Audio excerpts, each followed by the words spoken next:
मेहड़ तालुके समेत शहर में चोरियुनि फ़ौरुन ऐं समाजी बुराइनि मंशा जे ख़ात्मे ऐं अमन जे बहाली एसएसपी दादू जे बदिली मेहड़ पुलिस जी नाअहलीअ ख़िलाफ़ ऐलानियल एहतजाज ॾिठे इंडस हाईवे मेहड़ अटक पंप वटि धरणो हंयो वियो आहे।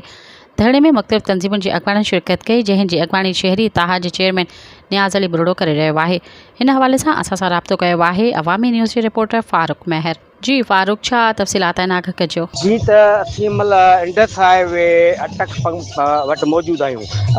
जॾहिं तव्हांखे असीं इहो ॿुधाईंदा हलूं त शहरी तहाद ऐं मुख़्तलिफ़ तंज़ीमुनि पारां ऐलानियल अॼोको धरणो हिनमहिल जारी आहे ऐं मुज़ाहिरीन हथ में झंडा खणी रैली जी सूरत में इंडस हाईवे अटक पंप वटि पहुची धरणो हणी वेही रहिया आहिनि ऐं धरणो हणंदड़ शहरनि अॻुवाणनि जो पिणु इहो चवणु आहे त असीं मुसलसल एहतजाज जो सिलसिलो जारी रखियो।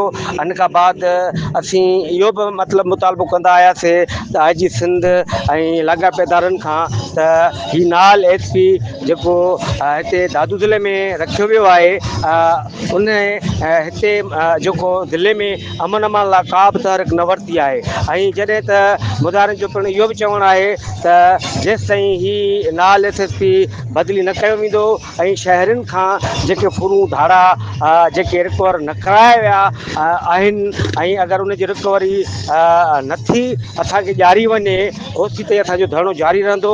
ऐं तव्हांखे असां इहो बि ॿुधायूं त हिते जेके मौजूदु माण्हू आहिनि उन्हनि में जोश जज़्बो आहे ऐं हुननि जो इहो ई माना मक़सदु आहे, उन्हनि जो इहो ई जेको आहे पंहिंजो मुतालबो आहे त असांजो जेके जाइज़ मुतालबा मञा वञनि ऐं असां सां इंसाफ़ कयो वञे। जी महिरबानी तफ़सीलात खां आगाही ॾियण लाइ। सब्सक्राइब कयो अवामी न्यूज़ HD खे ऐं ताज़ा तरीन ख़बरुनि लाइ ॾिसंदा रहो अवामी न्यूज़ HD।